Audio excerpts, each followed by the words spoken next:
with yourself. And I want to appreciate the parents who are with us, and especially Donia. Thank you for coming. Thank you.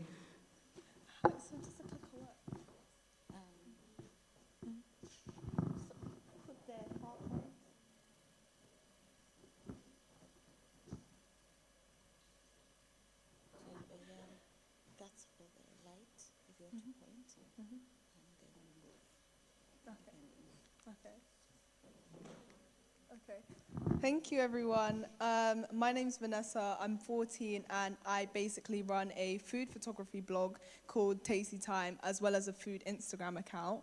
I've been doing it for about 2 years now, and basically I get invites from restaurants all over London asking me to come in and take photos for them and post it onto my platform to promote their businesses and to promote their new menu launches and that kind of thing.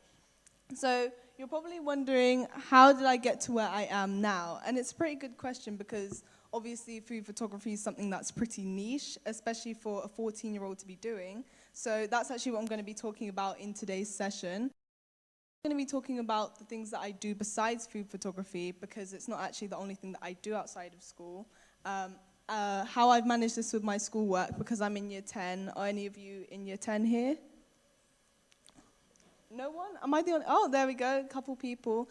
Yeah, so most of you would probably know that there's loads of mocks involved, loads of revision involved, so many new curriculums and things to get used to. So I'm going to be talking about some of the strategies that I use to balance it out and to make sure that I'm not focusing on one more than the other, way more than I should be. And I'm also going to be talking about why I think every single teen should be thinking outside of the box right now, because obviously there's so much more to life as a teen than just going to school and then coming home and then not having anything to do. And so I'm going to be talking about that today. So are you ready? Yeah. No? Yeah? Okay. Yeah.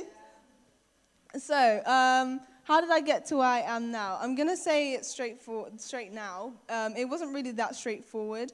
It wasn't really a linear process either, but I definitely don't regret all of the decisions that I made, because while there were loads of learning curves involved, it's led me to be in a position where I'm very confident in what I do, and I definitely don't regret any of the decisions that I chose.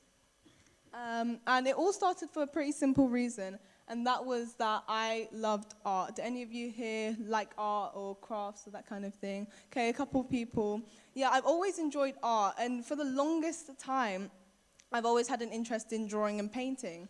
And like, I remember a couple years ago, probably just about 2 years ago, I'd always like spend hours in my room just drawing and painting, cooped up in a corner. It's something that's always interested me. And two of my friends actually shared this interest with me. And so in, I think, year 7 or year 8, we decided to create a joint Instagram account based around art and our interest in art. And it was called Inspire Art. And basically what we would do is we would take turns posting different art pieces that we did. And we'd talk about the materials we used, our inspiration behind it, that kind of thing. And we kept it up for, I think, about 2 months or so. We did keep up with it for a while. We did get like a tiny bit of clout. I think we got to like, okay, there we go. We got to maybe like about 200 to 300 followers-ish. But it's something that we did enjoy at the time. Enjoyable. But then it got to the point where we got a bit lazy, I'm not going to lie. How many of you have had something that you're really passionate about but got a bit lazy, so you just didn't really, you didn't really follow through? That's exactly what happened with us. And so while we did still enjoy art and drawing and painting, we all like started slacking with our posting. We weren't really putting as much effort into it. And then eventually we just didn't follow through, and then we decided to deactivate the account, and then that was that. But I still did enjoy the process of connecting with people on Instagram. So I think a couple weeks later, me and my sister decided to make a joint account on Instagram again. But this time it wasn't about art, it was about beauty. Are any of you here interested in like makeup and that kind of thing? No one? Okay, a couple people as well, yeah. So we basically took turns reposting other people's skincare content, hair care, like self-care tips, that kind of thing. And then we eventually branched out to Twitter and Instagram. But while my sister really enjoyed it, it just really wasn't my thing. I didn't enjoy it as much, nearly as much as she did. And I kind of found it like a bit of a chore to be consistent with my posting. And so eventually I dropped out and then she carried on. I'm sure she'll tell you a bit about that later. But yeah, I realized that it wasn't really my thing, so I just didn't follow through with that, unfortunately. But I did still enjoy connecting with people on Instagram. And that's something that I realized with both of the accounts, the art account and the beauty account. I did actually really enjoy connecting with people and, you know, responding to comments and engaging with people and that kind of thing. That's one aspect that I did miss quite a lot. And this is where things began to take a turn, because my mum had started her health-related blog at this point. And she asked me and my brother to get involved. And basically the way that she wanted us to get involved was to find her healthy food pictures to put onto the blog. You see, it kind of connects with the whole food photography thing. And so she asked me and my brother to search on Google for loads of food photos, and that's exactly what we did. And my brother would point and say, oh, what about this one, what about this one? And I realized that I was critiquing it a lot, and I was like, oh no, this one could be better, this one could have this and add, and like, you know, could look better and this and that. And then he was just wondering, like, why do you care so much? It's literally just photos of food.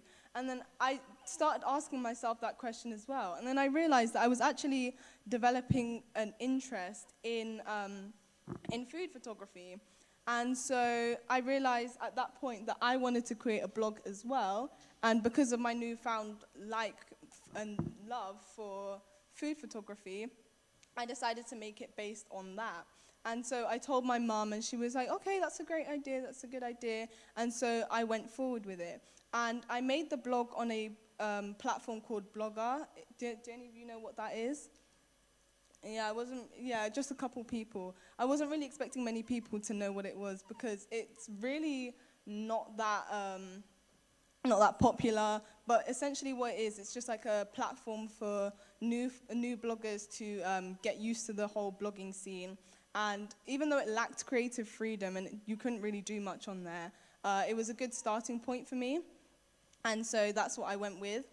And eventually I branched out to Instagram and Twitter after months of reposting other people's blogs, because I didn't actually write any of the blogs myself. I was just reposting them and then adding pictures of food in them.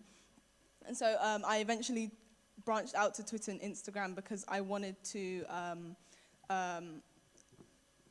what's the word? Yeah, I wanted to reach more people, basically. And I found that loads more people were seeing my Instagram and my Twitter as opposed to seeing the blog, so I did keep that up a lot more.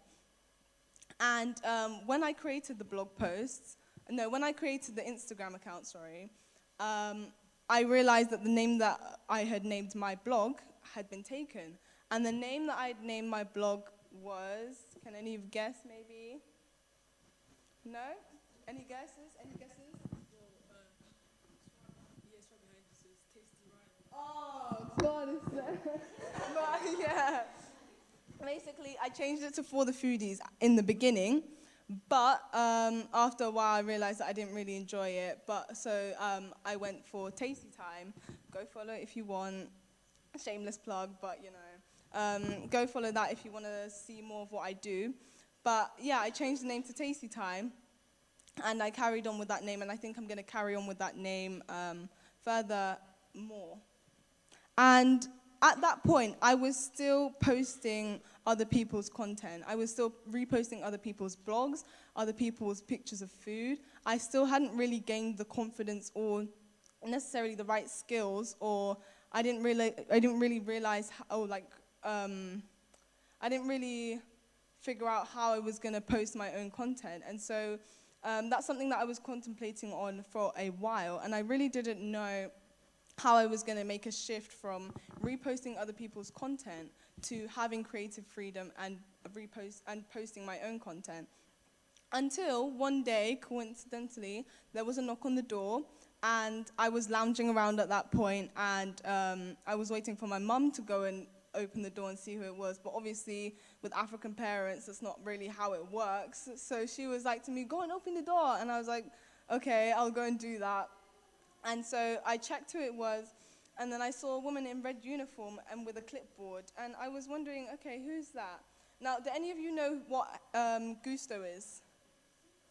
Do you know what Gusto is? Do any of you know what HelloFresh is? Okay, a couple people. Basically, for those of you who don't know, HelloFresh and Gusto are basically these companies that pre-measure recipe ingredients for you, and then deliver it straight to your door so that you can make the recipes, and it's fairly cheap and it's fairly easy.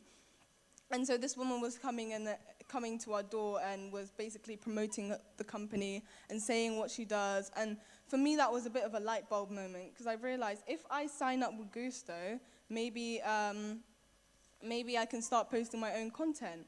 And so I called my mum over. She finally came over, and then we signed up with Gusto, and that's how kind of how I started steering my account into posting my own content. And the first time I posted my own recipe and my own photos, I was pretty worried, to be honest, because I thought maybe people aren't going to like that as much as the content that I was reposting from other people, especially because the content that I was reposting from other people was a lot higher quality than the photos that I was taking. But when I posted it, to my surprise, a lot of people were really interested in what I was posting. And they were, next thing you know, they were asking questions like, did you like the food? Did you like the service? Was it good? Did it take long to cook? And these kinds of questions. And it really became a win-win situation for the both of us.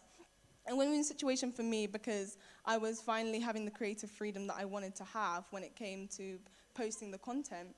But also a win-win situation because the followers actually enjoyed what I was posting as well. So that was really great.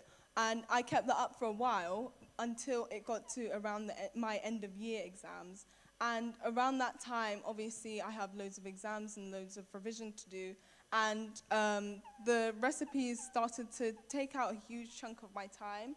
And I still had to wash all the dishes, even though I was cooking for the whole family. And it was just getting really time-consuming, and it just wasn't working for me. So I started looking at what other foodies were doing, because I was wondering, how are they finding all the time to do this, but I'm not? And I realized that a lot of them were actually eating out at restaurants more than they were with making their own food.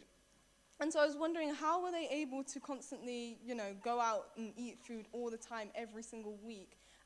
Does it not cost a lot, and also is it not time consuming? So I actually reached out to them, because this entire time I was waiting for them to bring the answers to me, basically. But obviously that's not going to work. So I reached out to some of them, and I was asking them for tips on how to grow my account. And they told me that actually the majority of the food that they were eating, they weren't actually paying for. And that the restaurants were inviting them over to eat free food. Who would want free food here? Exactly. I should see every hand right now, okay? Because, who does not want free food? And I thought, wow, this is great, but these accounts have way more followers than me. They have way more experience than me, and I don't know how I'm going to implement this into my own account. And so I was pretty deflated at that point, because I thought, well, it's working for these guys, but it's clearly not working for me, because no restaurant's coming at me. And then I realized that I was waiting for the opportunity to come to me instead of going and chasing the opportunity. And so I started DMing restaurants and emailing them and emailing store managers and that kind of thing, and asking if they would like to collab with me. And it took months, I kid you not, months, for me to get responses, because I'd get aired some of the time, some people would just say no, and it just got really disheartening for me. And I was this close to giving up when one restaurant did reach out to me and did say, okay, well, we would like you to come in and try out our menu. And I just thought, yes, this is it. This is exactly what I've been waiting for. And from that moment on, loads and loads of restaurants were coming back to me. Some of the ones that were airing me were coming back to me and saying, okay, we've just seen your message now, for some reason, and saying that they would like me to come in. And it's like months of hard work had led to this very moment. And next thing you know, I was able to completely shift the content into posting purely my content only. And it's something that I was very fortunate to, it was a very fortunate position to be in. And I was just wondering to myself, why was I even considering giving up? Because if I had given up at the points where I was feeling disheartened, then I wouldn't be getting any of the perks or any of these advantages that I'm getting now. So really, hard work does pay off. Now, and after a while of working with restaurants, I noticed that brands actually started to reach out to me as well, asking me to promote their products for them. So here are a couple that I've worked with. And brands that are in places like Tesco and Morrison's and Sainsbury's were reaching out to me, and it felt like very surreal for me, but it did take quite a lot of hard work. Now, moving on to what I do aside from food photography, because the food photography thing obviously does sound like a lot, but there is actually more to it. So are you ready to find out? Yay, okay.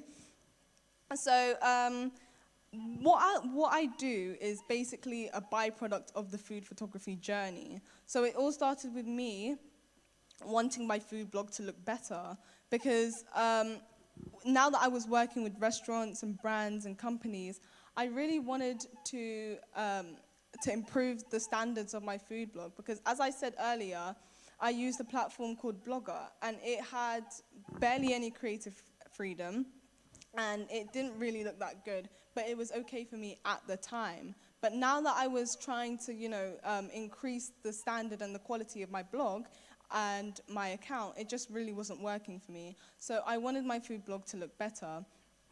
And around this time, my mum had actually joined a parent group network called Amazing Parent Gems. And Auntie Donya, the owner, is sat over there, so props to her for this. Give us a wave. And basically, the aim of that project is to empower parents, predominantly parents of color, to help their kids. And one of the, I guess, the byproduct of Amazing Parent Gems is ACES Aspire, which aims to help the kids of the parents. And basically, they would organize loads of different events for us. So we'd go to places like Facebook headquarters, Zoom headquarters, and we'd host loads of different events and that kind of thing. And they would also make us do different activities. And at the time that me and my sister had joined, they had a big summer activity, which was to create a blog post and to interview someone. And while I had a blog platform for months, I hadn't actually written my own blog post before. I was only putting in pictures. And so I thought, okay, since I've been doing this for a while, it'll be easy. It'll be a walk in the park for me. But it really wasn't. And I struggled so much with writing the blog, way more than I thought I would. But after a couple meditation apps and tears and a lot of comforting from my mum, I finally got there, and I'd finally written my own blog. And while I didn't necessarily appreciate it at the time, it's helped me so much in the long run. So definitely shout out to Auntie Donya for that. And afterwards, after publishing my blog and my interview, I actually won the Entrepreneur of the Year award, so I was pretty pleased with that. And so even though now I knew how to structure my own blog post properly, I still didn't really know how to make my own blog, like my own website. And so I watched tons and tons of videos. I stayed up pretty much all night for like weeks trying to figure out how I was going to make my own website and make it unique and make it the standard that I wanted it to be. And finally, after watching the right videos and gaining the right skills, I was able to do that. And I realized that I actually really liked making my own site. And I realized that once I had finished making my website, I actually missed having to go back and edit it and constantly tweak it. And that's why I offered to make my mum and my sister websites as well. And once I'd finished that, I realized that it was something that I could actually make a profit off of. And so I started to charge for my websites. And after a while of hard work and a lot of practice, I was able to start charging and gaining clients. And it was at that point then I was making money off of food photography and web design, which are two things that I loved. And all of that just came from me liking art, like about 2 years ago.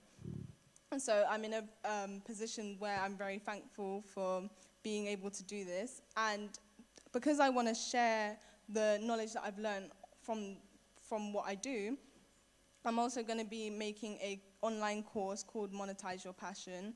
And I basically aim to help teenagers who want to start a business or who want to get a head start in life. And I'm going to be posting loads of detailed videos on there. So keep up to date if you want to know more about that, or you can ask me after this session. So the next thing the next thing I'm going to be talking about is time management, because now you know that I do food photography and web design, and I'm in year 10, so it can get very stressful. But the strategies that I'm going to be talking about, I have 3 of them. Strategies I'm going to be talking about are really useful for me and are ones that I practically live by. And the first one is waking up early. Okay, be honest, how many of you here actually like waking up early? Okay, some of you, that's pretty good. For me personally, it's always been a bit of a chore. I've always struggled when it comes to waking up early.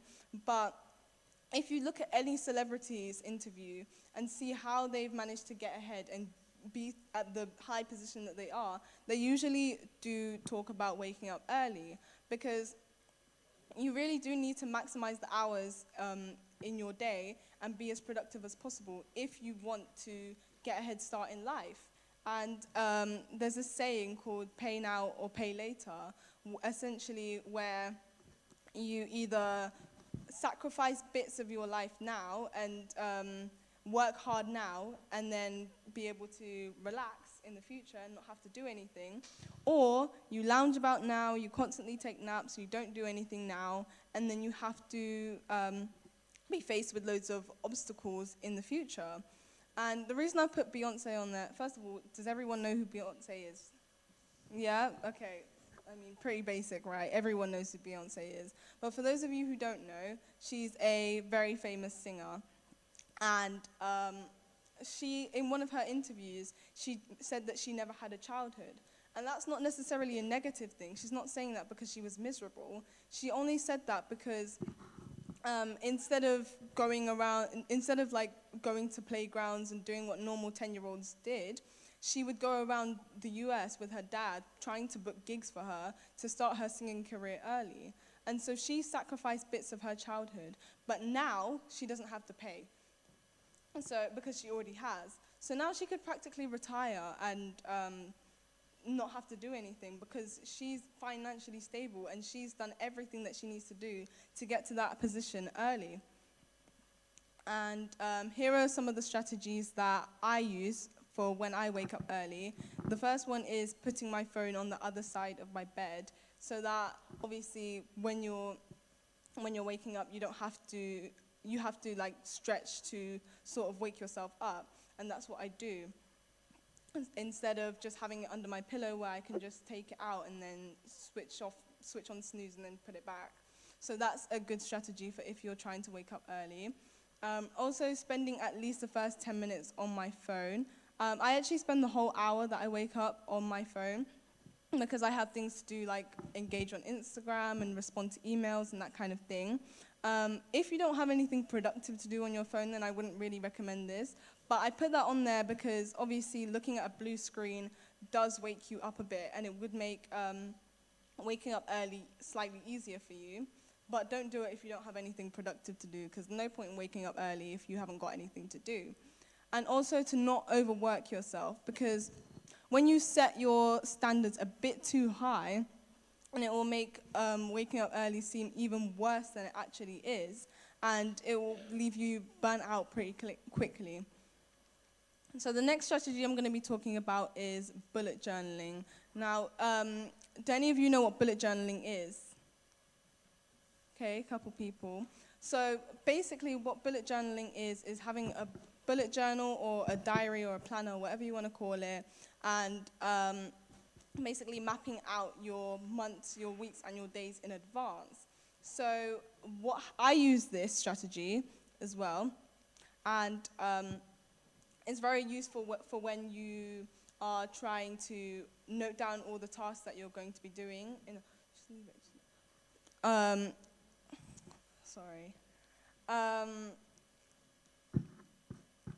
Yeah, it's very good for mapping out the tasks that you need to do in the near future, and it's good for also looking back and tracking your progress on what you've been doing. And I've been doing it for about a year now, and I've seen a huge increase in my productivity levels because it's helped me a lot with not forgetting tasks and being able to keep a track of the things that I need to do. And the last thing I'm going to be talking about is prioritization. This is so important, so listen up. Basically, prioritization is making sure that you get your harder tasks done first. So have any of you heard of the rock and sand concept before? Okay, yeah. So for those of you who don't know, the sand and rock concept is basically the act of getting the harder and the more challenging tasks done first. So the sand represents the easier tasks and the tasks that you could get done quickly. And if you do those first and you try to fit in all the harder and more challenging tasks, in this case the rocks, then the jar begins to overflow and it really doesn't work. But when you do the harder tasks first, so the rocks, and you put them in the jar first, then you can easily fit in the easier tasks and the tasks that you tend to enjoy more quicker and easily, and everything will fit in. So this is how I prioritize my time. So tying into the bullet journal, I write down all my tasks days in advance, and then I make sure to prioritize 3 of those tasks. So I might write down maybe like 10 tasks or so, but I will make sure to prioritize 3 of them. And those 3 might not necessarily be the ones that I want to do the most, but those are the ones that will benefit me the most and the ones that I will find the hardest, so that I can forget about them as quickly as possible. And also getting homework done as quickly as possible. Be honest, how many of you actually get your homework done the day that it's set? Okay, that's pretty good. I wish I could say the same, but even though I don't necessarily always do it on the day that it's set, I do try as hard as I can to get it done quickly and out of the way so that I can focus on things like my business or other aspects of revision, and so that I don't have to worry about it later on. And the last thing I'm going to be talking about is monetizing your passion. Well, first of all, have you found this helpful so far, any of you? Yay, okay. Any more? Okay, that's good. This is the last part that I'm going to be talking about, monetizing your passion and why I think every single person should be doing it. The first thing is, I think I've found my purpose through my business. Like I said, 2 years ago, I would spend hours painting and drawing and feeling bored and not having anything to do. But through my business, through my food photography, through my web and graphic design and that kind of thing, I've been able to experience new things, and I've been able to have something to constantly look forward to every day. And it's given me the sense of, I guess, relief that I'm paying now instead of paying later. One of the second reasons that I think everyone should do it is all the perks that you get after the hard work. Because, like I said, free food, who doesn't want that? But not only that, I mean, first of all, I get to talk in front of you guys and share my message and share what I've learned, but also being able to meet new people.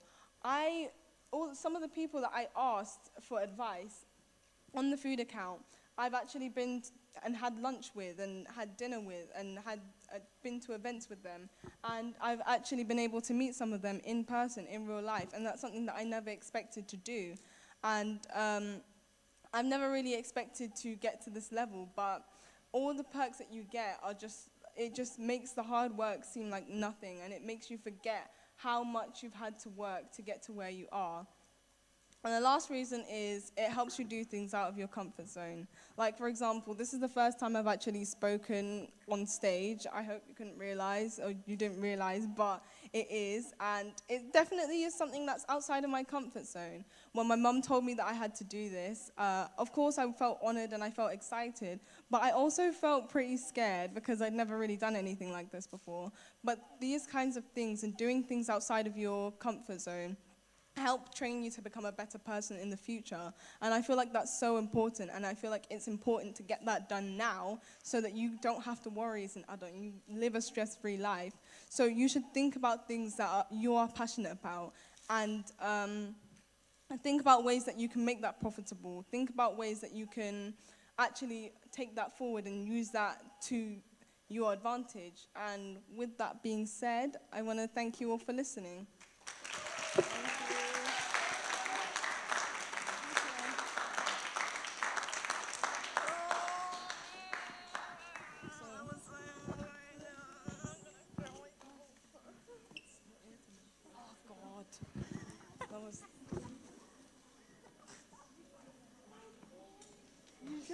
You just missed my entire speech.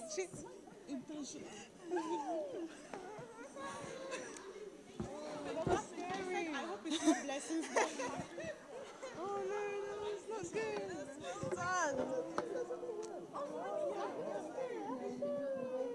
Oh, it's okay.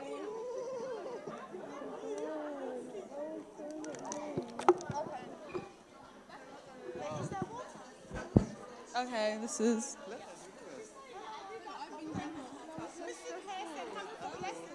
I want you to introduce you first. No, Auntie just said I was on. I'm fine, and that's what matters. And I got loads of pictures, and you did really well, yeah? It was good, it was good.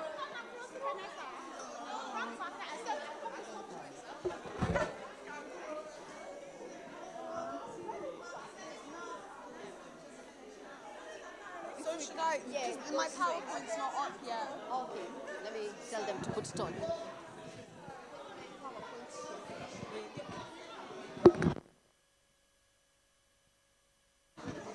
Wait, are we finished? Not yet. Right. How many of you enjoyed that session? I'm sure there are more. I've already learned quite a lot. Monitorizing my passion. And now we're going to, as we're waiting for the next PowerPoint to be put up, we're going to have the sister. And to be honest, I couldn't tell that you've never spoken in front of people. Come on, let's give her a hand clap for that.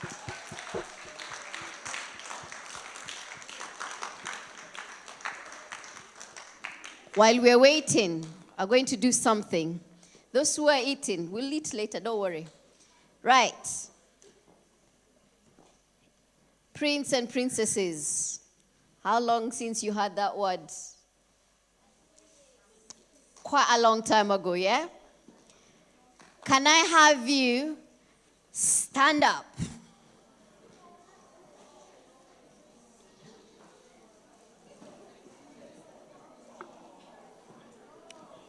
Sit down.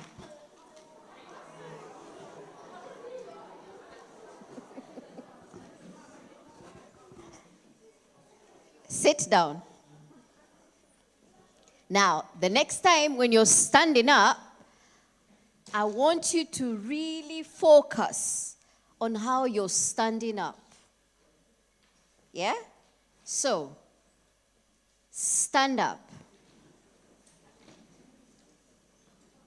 Now, this time, when I asked you to focus on your standing up, did you realize you can actually feel, I'm lifting myself up and I'm standing? And you're thinking, am I right? That is what we call coming out of your comfort zone. Standing up, you're coming out of your comfort zone. But you're actually working with your zone that is uncomfortable. So let's sit down, but we think about when we're sitting down.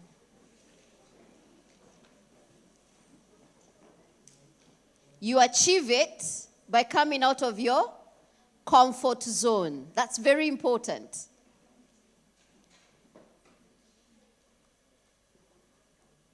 And now, without further ado, I'm going to ask the next speaker to come in with a hand clap, please.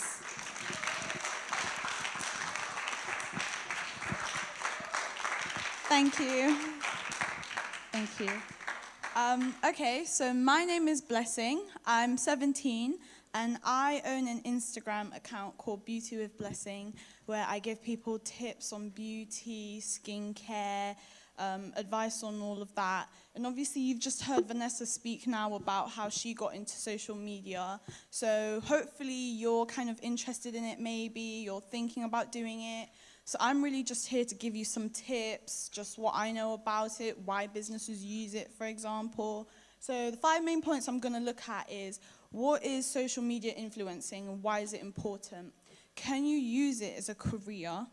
How do businesses seek social media influencers? My journey into it, and then just again some tips for you if you want to get into it. If you have any questions afterwards, you can come and ask me, or you can message me. Like I said, I'll just leave you my handle. So, what is social media influencing and why is it important? Being a social media influencer is having a following that is so big that people care about what you have to say. They care about your opinions, your view on things, your take on things.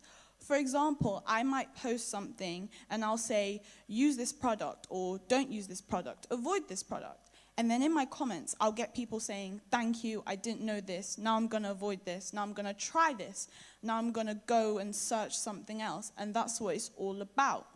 And that's why, for me, celebrities are very good when it comes to social media influencing. So who here follows celebs on social media? Put your hands up. Yeah, I do. I think we pretty much all do. And we may wonder, why do we follow celebs? It could be because we like them, we want to know what they have to say, we care about their opinions, or it could just be a case of other people are following the celebs, so we do the same. Businesses know this, and therefore celebs are great for promoting stuff, being influencers, stuff like that. So who here knows who Paris Hilton is? You guys have heard of Paris Hilton? Please don't tell me I'm that old. Okay, well, if you don't know who Paris Hilton is, she was basically the Kim Kardashian of the 2000s. She was in the tabloids every day, newspapers, paparazzi, all that shebang. And a company called Juicy Couture, has anyone heard of that? Okay, a couple of people. So a company called Juicy Couture sent her their clothing for free. Obviously, as it's free clothing, she wore it, no problem. The paps did their thing, snapped her pictures, put her in the magazines. Next thing you know, anyone who was anyone was wearing Juicy Couture sweatpants, people wanted pairs, it was being sold out, all of that. This shows how positive influencers can be for businesses. But at the same time, it can also be negative. So a couple of years ago, Snapchat came out with an update for the layout. It wasn't very good and not many people liked it. Does anyone remember that? Oh gosh, it was only 2 years ago. I'm like, okay, the people at the front are helping me out. It was only 2 years ago. People really didn't like the layout. As a result, not many people were using it anymore. And Kylie Jenner, I'm pretty sure everyone knows who that is. Kylie Jenner then tweeted out, so does no one use Snapchat anymore? And simple sentence, doesn't seem like much. Snapchat lost $1 billion because of that, in investors and people, because they saw that Kylie Jenner had tweeted that. People aren't going to use Snapchat anymore. That's their thought processing. And that's why Snapchat lost its money. So again, like I was saying, social media influencers and influencers in general can be both positive and negative for a business when used correctly. So, I think I went too far. Sorry. Okay. So, can you use social media as a career? Who here has a mobile phone? Hands up, pretty much everyone. I'm pretty sure it's probably an iPhone because everyone does. Keep your hands up if you have social media. Okay, now who here makes money from their social media account? Yeah, the hands went down. Hands went down, right. Did you know you could make money from your social media accounts? And your phone can literally be your best asset if you use it correctly. And businesses know this too. In a survey, they found that 65% of people bought something that they had seen through social media. Businesses, knowing this, will seek out influencers so that they can promote their stuff and promote it, let it be seen, etc., etc. And that's why it's so easy for you to become an influencer. All you have to do is find something that you are passionate about, something that you care about, something that interests you, and post about it, make an account about it, go onto other people's comments, get people to like your account, your post, etc. And eventually businesses will come to you. So for example, if you like animals, you could choose to have an Instagram account dedicated to animals where you post pictures of animals. Eventually, over time, if you gain a big enough following, then a business that sells animal products could come directly to you to ask you to promote their stuff. And the best part about this is that you don't have to do it for free. You can charge them a reasonable amount, obviously, but you can charge them for your services, for your time. Or if not, you could choose to become a social media manager, in which you can literally take over a business's social media account and post for the business. And a lot of businesses or people choose to do this because they may not know how to use social media to their advantage. They may not understand it. They may not know how to use it wisely. And so by you doing it, especially as young people, we've literally grown up with this stuff. So we know how to use it just like that. It can be such an easy and quick way to make money. So how do businesses seek social media influencers? Okay, let's say hypothetically, I had 50,000 followers, and I post a drink of Coca-Cola. Everyone knows Coca-Cola. But say not many people did, and I posted it. Now, a majority of my 50,000 followers would see that post, and a majority of them might think, oh, Coca-Cola, let me check it out. Let me check out their social media. Let me Google it. Let me find out what they offer, their drinks, their flavors, etc. And by that, Coca-Cola has basically gotten promotion and advertising, as now a majority of that 50,000 followers may decide, I want to try it, I want to buy the products, I want to have a go at it. And businesses know this, and like I said earlier, that is why they seek out social media influencers. That's why they seek out influencers, because influencers can literally post something. And a key thing for influencers is the explore page. Everyone knows what an explore page is, right? Yeah? Okay. So as an influencer, if you get on the explore page where anyone who isn't following you can see your account, that is one of the best things for them to happen, as literally I could be browsing my explore page and I see a post I like. I decide to check out the account, and next thing you know, I followed the account and I'm liking all their posts. And that's what influencers want. And again, if an influencer posts a picture or a video or something like that, and it's getting likes and comments, Instagram's algorithms will figure out that this is popular. And that means it is more likely to get onto the explore page, which again, like I said, is where the influencer wants to be. And that's why businesses love it. And if you are an influencer with a massive following, you can get freebies from businesses, or you could do paid promotions or collaborations where you literally get paid to talk about the product or to make a post about the product. Or you could get given free products just because you're going to post about it. And the thing about it is it's just so easy to start up. Literally, all you need is a phone and a social media account to really get it going. And like I said earlier, a passion for stuff that you love. So my journey into social media influencing. When I was younger, I was always interested in makeup, always wanted to try on makeup. I got to secondary school and everyone was wearing doing their brows, trying eyeshadows, talking about all sorts. And I wanted to fit in too. So, I was like, oh my gosh, I really want to do this too. My mom, being an African mom, was like, no, that's not happening. You're not wearing makeup until you're 16. So I figured if I went to school, then I could put makeup on, remove it before I get home, and then I would go scot-free. So literally, I would be my friends' guinea pigs, models. They would do all sorts to my face, and I was like, that's fine because I'm going to wash it off before I go home. Some days I would forget to, and that would lead to a bit of an argument, and ultimately me having my face scrubbed clean because I refused to take off the makeup. But instead, I decided to channel what I wanted to do with makeup into skincare because I suffered quite bad acne, and I always wanted to sort it out. I was like, I don't like this, ever since I think 10 or 11 or something like that.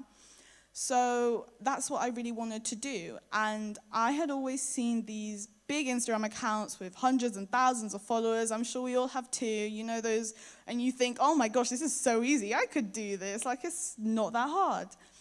So in March 2018, I think Vanessa brushed on it earlier, me and her started a joint beauty account. And it was all right. We were posting a bit, but we weren't too into it. And eventually it fell off. I had GCSEs, which, anyone doing them right now? GCSEs? No? Wow, okay. But yeah, hopefully you'll be doing them soon. But had GCSEs, and I was like, I want to focus on that more than I focus on this, so I pretty much just left it. And then cut to the summer. I had done NCS. If anyone's thinking about going on it, go for it. I really enjoyed it. It was a great experience. Finished NCS, and I was pretty much just chilling, enjoying my summer. And then my mum started nagging me again about restarting up my posting, and I was like, oh, fine then, I'll start it. So I started it back up. I would literally post 9 times a day. I feel sorry for anyone who was following me at that time because their feed must have just been me. But, posting 9 times a day, 3 posts in one go, just getting stuff out there, trying to gain momentum. And eventually someone reached out to me and said, do you want to join a game group? Which is basically we put our stuff out onto this group, and then we say like my stuff and comment on my new post, etc., etc. And it was just pretty much falling into a pattern of that.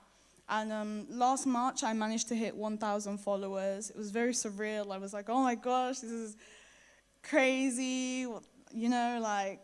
I didn't expect this. So I pretty much thought it would be a very simple process from then on. But it was still slow. I was still having to say, can people like my post? Can you comment? Can you all sorts? And then it got to a point in May where I realized I actually didn't need to do that anymore. I was actually getting people to comment on my post without having to ask them. They were liking. And that's when it hit me. I was like, I made it onto the Explore page.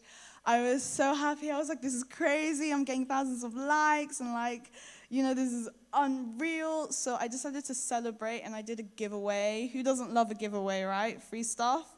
So I did a giveaway to celebrate 5,000 followers, and then it was really successful. I think I had 800 comments on one of on the post of the giveaway. Obviously, people tagging their friends, sharing it, which again is just making my account bigger and bigger. And then in October, basically less than 9 months from hitting 1,000 followers, I hit 10,000 followers, which was, again, a very surreal moment. I was like, this is crazy. 10,000 people want to follow me. And from then to now, can anyone guess where I'm at, or does anyone want to throw some numbers? Okay, anyone else? 30,000? Yeah? 27? Yeah? Sorry? Okay, did anyone? 50? Okay, people are guessing really high. So within the 4 months, I managed to hit 20,000 followers. And when you think about that yeah. Thank you. When you see that, you may think, not a lot. But that is literally the size of Wimbledon capacity. That's every chair in Wimbledon filled up listening to what I have to say, what I think about something, what I want people to know about a product. And now I'm literally getting DMs from different people every day. If you don't know what a DM is, direct message, to do paid promotions. They want me to put stuff out. They want to pay me to do all sorts. And I'm not telling you this, hopefully not to brag or whatever, but it's more of a case of if I can do it, then you definitely can do it. Literally within 2 years, I've managed to go from 0 to 20,000. So, you know, literally little me just chilling and doing nothing. You can do the same too, if not more, if you're persistent. I mean, look at Vanessa, you know, 2 years and we've gained this much. There's my handle if you want to, you know, take a little look, hint, hint. But yeah, at a max now, I can get 200 followers in a day, thousands and thousands of profile visits, comments, likes, shares, all of that. And so hopefully I've kind of persuaded you to be more interested in it. So now I'm just going to give you some tips, some hacks, like from what I've learned on how to become an Instagram influencer. How to create content, because you obviously need content to post, otherwise you won't be posting anything. Make your content unique. We are taught from a very young age that we are unique, we are special, and that should be the same with your content. If your content isn't unique, then it's not really gonna encourage someone to follow you if they see that they can get the same with another account or another account. So always make it unique. See what bigger accounts are doing. Accounts with 50,000 followers, 20,000 followers, you know, basically accounts with more followers than you have those followers because they're doing stuff that people like. So take a look at what the accounts are doing. Is it a certain layout? Is it a certain way they're posting their stuff? Is it the content of what's actually in the post? Is it that they're posting videos as well? Is it, I don't know, they're doing polls and stories? See what those bigger accounts are doing and see whether you can do the same too, whether you can implement some of that into your posts. See what is trending, okay? As much as you want to be different, you want to be separate, you also want to stick every now and then to the trends. So for example, Vanessa's a massive foodie. I cannot tell you the amount of times we've gone to get avocado toast and coffee and all that shebang, and it's because it's popular. It's what people want to see. It's trending. Posting what people want to see will draw them to your account because it's, oh, this is what I want. This is what I need. This is the type of information I was looking for that I can get here, or whatever you would be posting about. So how to make content be seen. Oh, went too fast. Do shout out for shout outs and follow for follows. Who here's heard of shout out for shout outs? Yeah, I see them a lot when I'm on like Snapchat and stuff. But you can do them for Instagram as well. I have to say this definitely helps if you are a smaller account. Literally just DM someone and say, do you want to do a shout out for shout out? Do you want to do a follow for follow? And it's literally just a case of you take one of their posts and put it on your story, and they take one of your posts and put it on their story. Or again, you follow them and they follow you. It's a two-way street, and you both get a positive out of it, a new follower or new followers, or at least people who are more aware of your account. Use hashtags. I cannot express this one enough. Does anyone know how many hashtags Instagram lets us use? Anyone? Wild guess? 6? Anyone else? 100? 50? 30. Okay, so I think 2 people over here were correct. You can use 30 hashtags on your Instagram post. Let me tell you, you will kind of maybe run out of ideas of what to put because there's that many, literally. Do big hashtags that millions and millions of people use. Use niche hashtags. Use your own hashtag. Make up one. Get your followers to use your hashtag when they post. Using the bigger hashtags, I have to say, is very useful, as it means that you are in the same category as an account that might have hundreds of thousands of followers. Meanwhile, you only have, say, let's say 500. So if someone on that bigger account goes onto the hashtag, your account will come up too, which is good because that's where you want to be. You want to be seen with the bigger accounts. You want to be on the same level of them. You want to be attracting the same types of people there. Again, with the niche accounts, it's more of, you might be more likely to be seen, especially as a smaller account. But again, it's kind of got the same tune as the mainstream account, mainstream hashtags. So comment on bigger accounts. This one is all to do with self-promotion. Be shameless, okay? Just plug yourself wherever you can. If a bigger account is posting 3 times a day, comment on each post. Check out my account. I get people commenting on my posts, I'm a singer, check out my account. I post this, check out my account. I do polls. Literally, just be shameless with it, because at the end of the day, you sometimes have to take that opportunity. If you know an account gets loads of likes and loads of comments, go on there and comment as well, telling people to check it out, because most likely a couple of people will at least tap and check out your account, and you never know, they may like it, they may follow, they may comment, they may like, at the end of the day, it's all about making your account be seen. Follow similar accounts. See what similar accounts are doing, see where they're going. If you follow an account that's similar to yours, someone else who follows that account might find your account in their recommendations because you follow the account too. And again, like I said, it's all about making yourself be seen, putting yourself out there, being shameless with how you do things, how you let people see you. So how to grow your account? Tag and give credit if reposting, okay? You may get away with it if you're a bit smaller, but definitely as you pick up speed, people will pick up on you if you do not tag and give credit if you're reposting. So literally it's just a case of, if it's someone else's work, tag them in the photo or comment or tag them in the caption that it's them, because other people may see it and they could potentially flood your post with just give credit, give credit, give credit, and it's not nice. It's just better to give credit first time round. And also it means that you've tagged the bigger account or whoever it is. If someone goes into the original owner's tagged, they'll find your account as well, which is what, like I said, it's all about plugging. It's all about being shameless with promoting yourself. Post regularly. Does anyone remember how many times I used to post? Just anyone? Shout it out. 9 times, oh my gosh, you guys were listening.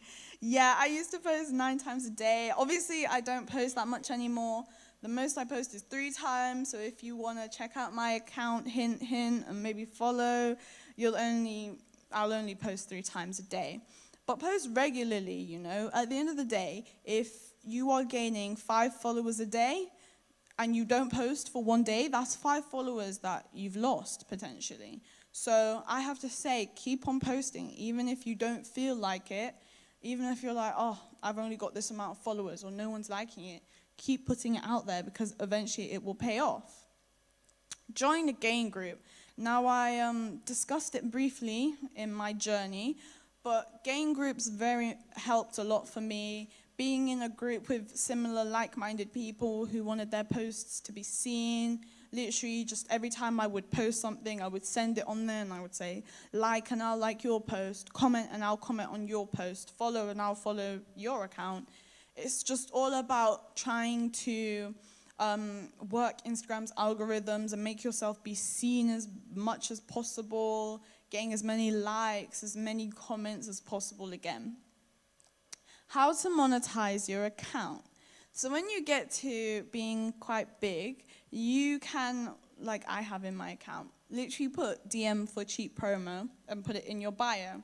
And I only put it in recently, but I remember the night after I put it in, I woke up and I had about 10 DMs of people asking me what I charge, etc. It is literally that easy because you can go out and you can search for businesses, but you can also make yourself open to businesses and other people that you accept promos and that you will do them, obviously at a fee, but that you will do them, and then that means that the business will maybe come to you.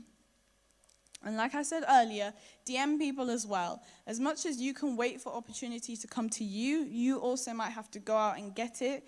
Even if you DM 50 people and only one person says yes, that's one person who said yes. That's one person who's willing to pay you.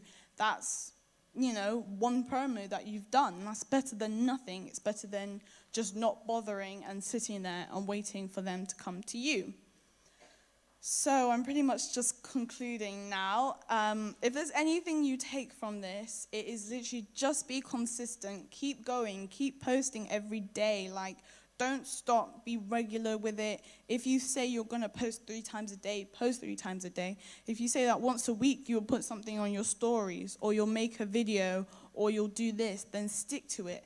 And be persistent in just keep on going, even if you feel unmotivated at times, even if someone comments something negative and it brings your mood down, your morale, and you really don't feel like it. It's all about picking yourself up and keeping moving forward. Because like Vanessa said earlier, you either pay now or you pay later, and it's a lot better to pay now whilst it's easier than to pay later.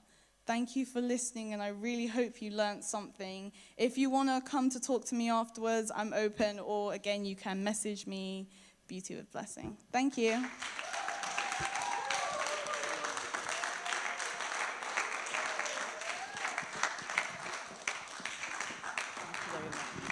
Come on, a bigger, better clap.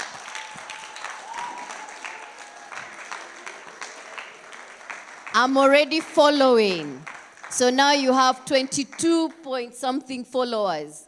Anybody else who's done the following? Beauty with Blessing. Tastit.time. I'm already on it. You guys are so behind. What's up? Yeah? You need to follow, make money, find out. Yeah? So, anyone with questions? It's question time.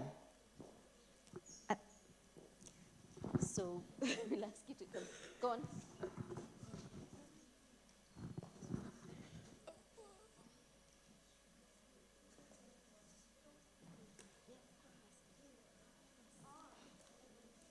This is like a question for the both of you. Would you say not making your account private makes boost your followers? I definitely have to say making my account public definitely boosts my followers, because a lot of the times I'll post something and I'll potentially get more likes than I have followers, but I wouldn't have gotten those likes if I had made my account private. Again, like I said earlier, it's all about making yourself be known to people. It's all about self-promotion, and it's really hard to do that if you have a private account, because people cannot see what you're posting. And a lot of the times they may just be like, I'm not going to bother even requesting to follow because I'm not that bothered to find out what she's posting. Okay, I think she rounded it up pretty well, but also having a public account gives you the opportunity to actually get onto the explore page, which is the best way for new people to find your account. So I would definitely recommend having a public account if you do want to grow. Any other question? Come on, get them all out now. I had a question. And I know probably this will go from also the other, not the youngers, the parents who are here. You mentioned something to do with NCS. What is that? What's that? So NCS is the National Citizenship Service. Basically, after GCSEs, you have the option to go. It's like a 4-week course. The first 2 weeks are away from home, but you have a weekend where you come back. And then the next 2 weeks, it's all about charity work, helping the community. And at the end of it, you get like a certificate saying you've done it. It's really good. It helps you make friends. It helps you learn things about yourself that you perhaps didn't know. And it really does push you outside your comfort zone. I did it with no friends, so I was really out there. But if you have the opportunity to do it, I say definitely go for it. Thank you.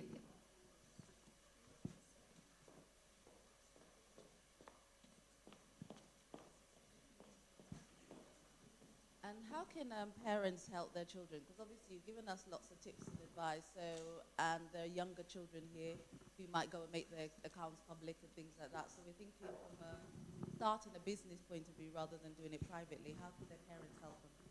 Well, I think first of all, parents being supportive and being really open-minded about what you're doing, because I know especially with it being social media based, some parents might be a bit wary, but if you fully explain to them what you're doing and you make it known that what you're doing is nothing sketchy and what you're doing is trying to promote yourself and sort of get a head start for the future, then I'm sure that they will hopefully support you in that. And also, if you need any financial help, for example, then you could go to your parents and ask maybe if you could do any extra chores and ask for like a small sum of money if that's something that you need. So really just asking them to support you and making it and being completely transparent with what you're doing. Yeah, I think Vanessa pretty much covered it. It's just about being open with your parents, telling them 100% what you're doing, updating them, you know. For me, every time I gain like 100 followers, I'm like to my mom, I hit like, I don't know, 21.5, oh my gosh. And she has a little celebration too. So it's just about being open with each other. And then again, having supportive parents is really nice, but sometimes it may not be like they're open straight away. It may take them a bit of time, but that's fine. Just keep at it.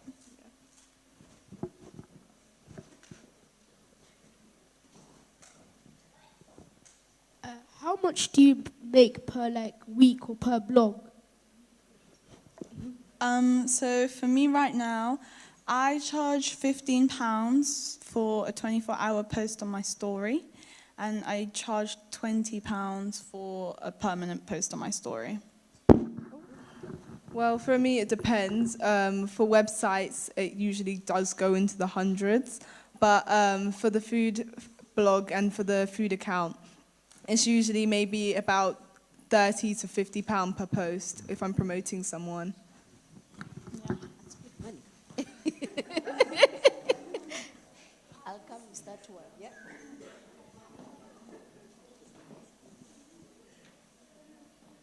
What do you usually use the money you earn for? I actually try not to spend the money. I keep it in an account that's separate to my bank account, so I'm not tempted to use it, because I'd rather just save it right now for a rainy day. If it's in my bank account, then it's going to food. Yeah, pretty much. Yeah, usually I try to save as much as I can. Usually I do spend my money on things like food or maybe clothes if I'm going out with friends or something. But for the most part, I do try to save as much as I can because obviously you want to multiply the amount of money that you have.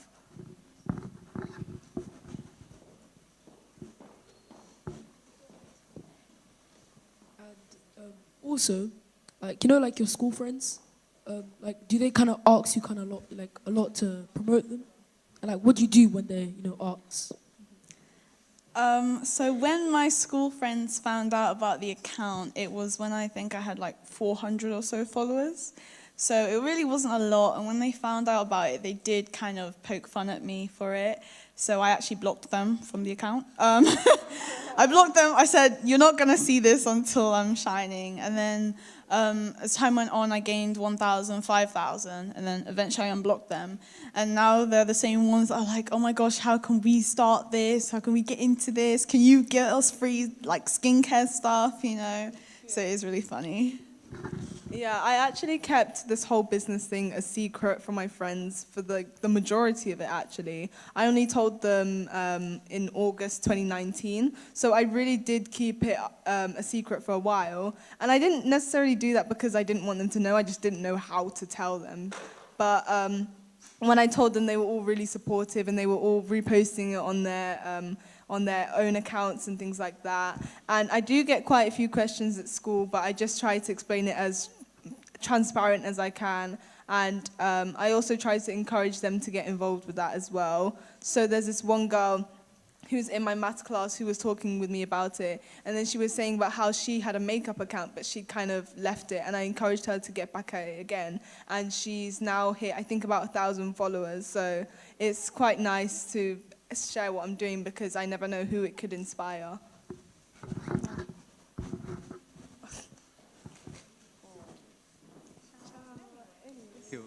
I just want to add that Vanessa and Blessing have been going around hotels, restaurants, eating, but those of us left at home, once in a while, we get a knock on the door, and then we do get food delivered to the house as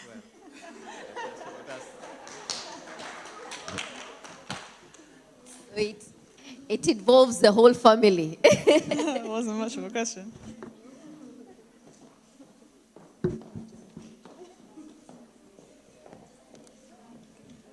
I just want to clarify that for what they are saying is about business. So if you want to take this as a career, social media, to do it in a business sector, you need to get your parents' permission. Because what we don't want is for children to go on accounts and start doing things. Because in as much as there's good side of social media, there's also the bad side of it. So before whatever it is that you want to do, you need to let your parents know. It has to be transparent, as Vanessa's lesson mentioned. And also, your parents' buy-in is so important because they will support you and make sure that you are very, very, it's not as if you are hiding things, and if you get any sort of comments that are inappropriate, you let your parents in.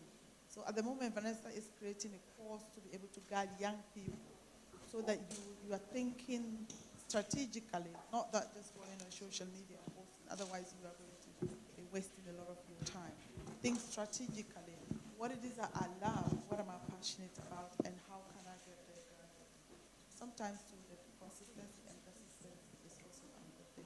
So get your parents involved. Don't do it alone, please.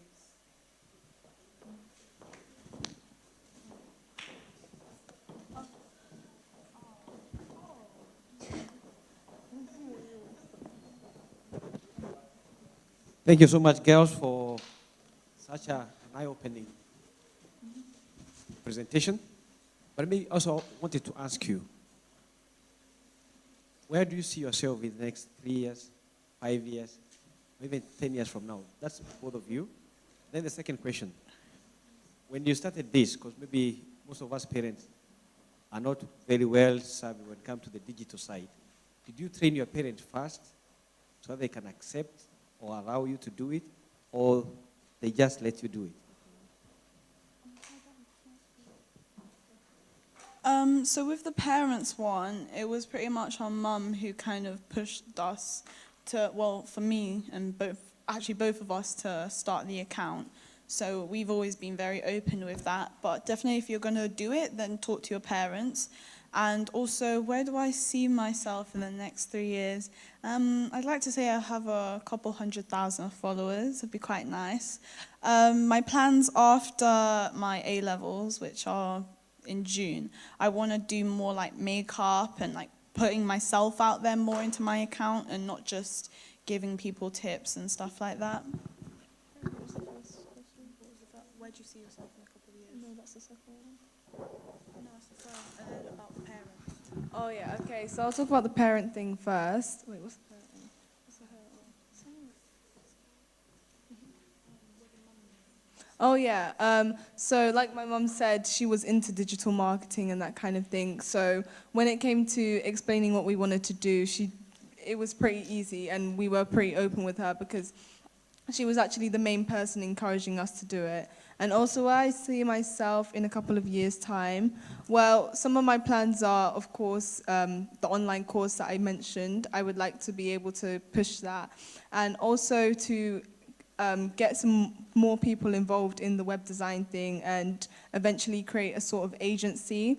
So have a team backing me as well.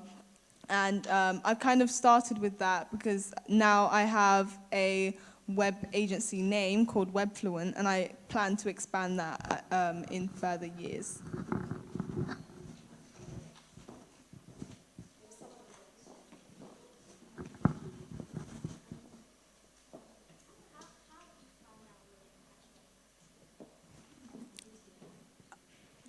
No, we had. How do you find out what your passion is?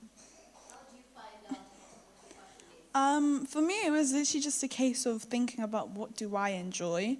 So, like I said earlier, I had always struggled with acne, so it was always something that I wanted to try and cure. And I was like, how can I find stuff that will help my skin. And then I kind of figured, oh, I can help other people who may have questions to do with it too, give them the advice that I didn't have at the time. And like I said earlier as well, makeup as well, that was really, well, it was something I really wanted to do, but I feel like definitely now I can do that more because I'm allowed. Well, and for me, for as long as I can remember, of course, I have enjoyed art, and I feel like photography and art and web design actually do link together. So I think it's about finding what you like. It could be something as simple as maybe art or dance or acting or anything like that. And I guess just building off of that and expanding your ideas and trying to think of things that you could do based off of that.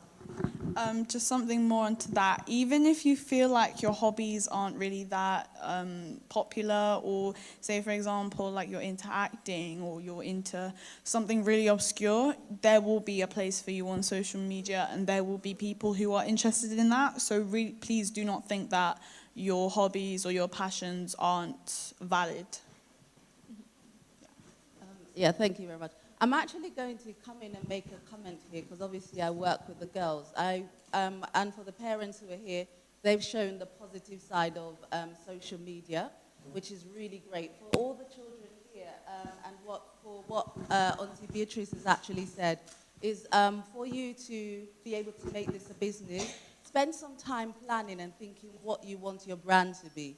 Do you want to be a Mercedes or do you want to be something else? Because I know, like, for example, I do a lot of work with young people, so sometimes I'm going through Musically, I'm going through Instagram, and sometimes a lot of children are actually doing, even on their Snapchats and things, when you're pouting and dancing to this music and dancing to that music, recording yourself, your friends recording yourself, you can use social media for the wrong thing and actually make yourself unemployable later on in the future.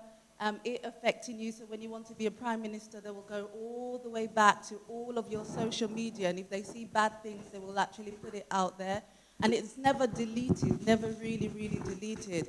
So the girls are giving you some guidance now for you to use social media positively. So you're using it anyway, you're on it, and you can use it to make money rather than just put things out that is actually going to have a negative effect. Use it positively. But before you start, think what your hobbies are going to be, what you want to do. Speak to your parents, like Auntie Beatrice has said. It's important that you actually do that. And then definitely don't spam anybody's accounts, and they'll tell you another time what spamming is, even though you should actually reach out to lots of people. But the key thing is to have a plan and be careful what you're putting out without thinking. That's my point. Think about what you're putting in. And parents also monitor what they are doing and have a chat with them even before they start. Yeah? So I'll add on to what Auntie said. I think in the morning we had the session with the girls, and I told you whatever you put out on that phone stays there for good. And fortunately or unfortunately, your generation, in the next 3 to 5 years, you will not have a CV on paper. That's becoming obsolete. Your CV is your social media footprint. Do you understand that? When you turn up for an interview, or even if you're turning up to get a tender, or you're getting work because you're self-employed, you're your own businesswoman, businessman, turn up to a company, you want their business, what they will look into, who is the real you? What have you been doing on social media? So it follows you. What you do now will turn up 10 years later at the wrong time. So positive, and that is why we say do it a triangle. Yeah? Yourself, your parent, and whatever you are doing. Be open and transparent. Okay? Did you get that? Okay. We had a question. Thinking on the negative side of social media, have you ever received any hate comments or ever been So I wouldn't say I've received any hate comments. Sometimes I might post something and people will be like, this is wrong, and then I might take it down, or I might do some further research into it to see their points. I think the closest I got to anything of that sort was I posted something and I forgot to give the person credit. And then they commented a really sarcastic comment, "Oh, thank you for using my post and not commenting. It means so much to me." And I was like, oh, okay, well, at least I know now to comment. So that's why I was saying earlier, tag and give credit, because people will come for you. When it comes to hacking, I've never really ever been hacked, but I would recommend changing your password every now and then, or having a strong password so that you're not in that risk. But the foodie community is pretty nice. They're all generally pretty nice towards each other. So I've never actually experienced any hate comments. No. I think we'll have the last question. How do you find the time to go to different restaurants and be able to check out their food? Okay, so every weekend, pretty much every weekend, whenever I'm trying to schedule things with restaurants or cafes, I try to condense it all into one day. So maybe 1 p.m. we go to a Turkish restaurant, and then 2 p.m. we go to an African restaurant, for example, or something like that. So we try to make it, we try to do it all. Yeah, we try to do all of the restaurant invites on one day or over the course of 2 days, and then I space out those posts when I'm actually posting it onto my feed. I don't really have much to say. Oh, yeah. Is that all? Yeah, I think that's it. Thank you.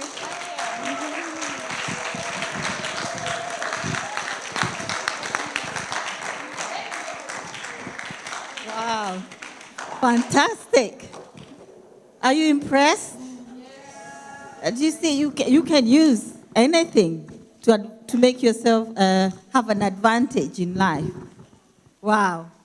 We are really, really, really blessed. Yes, you've done an amazing job. And you're good teachers. I'm sure now you know what you can do with your passion.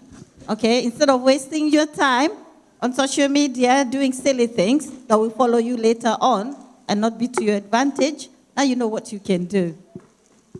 Thank you so much. Blessing and Vanessa. God bless you. And thank you, Beatrice and Mr. Yakubu. You've done really, really well. I'm actually thinking, Revival House, who promotes us? I could be ready to pay someone who's ready to pay to do the job for Revival House. You know? I don't do much social media, so I'm really, really rubbish at it. But I could be willing to pay someone, okay, who can promote Revival House. You know, because we need to put our church out there. We are doing great things. So if you're proud of your church, yeah, why not? I'm sure Pastor Bonnie doesn't know how to use social media to promote his church. Okay? So, and very, very important, be open with your parents. Now you have the information. They know that you can use social media for good. So, and they're aware of this session. So, be open with your parents. What are you doing? When they see you on that phone 24/7, they're wondering, what are you doing, wasting your life? And, you know, sometimes your phone is taken away for a day, for 2 days, you know. You know, now when they see you on your phone, they won't be so worried. They will know that you're doing something productive and something helpful for your future. So we've come to the end of our session this afternoon.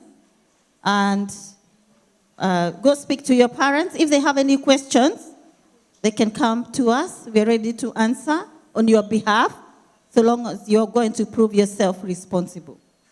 Okay? All right, do I have witness? Good.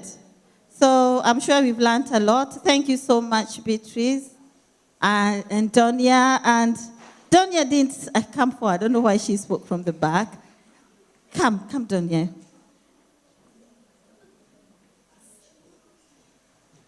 We are very blessed as SafeBridges. Donia is coming to help us with SafeBridges. She's done a lot of work with young people. And like you had, Blessing and Vanessa have been to Facebook. Is it Facebook and all those posh places where you would like to work in a few years' time? So the person to connect with is this lady right here. And she's joining us in SafeBridges. And so next time we put out a post, we'll have an education evening very soon. So when that post comes to you, when the message comes to you, make sure you turn up, make sure you let your parents know about it, and you don't miss. Okay? Thank you, Donia. Thank you for coming.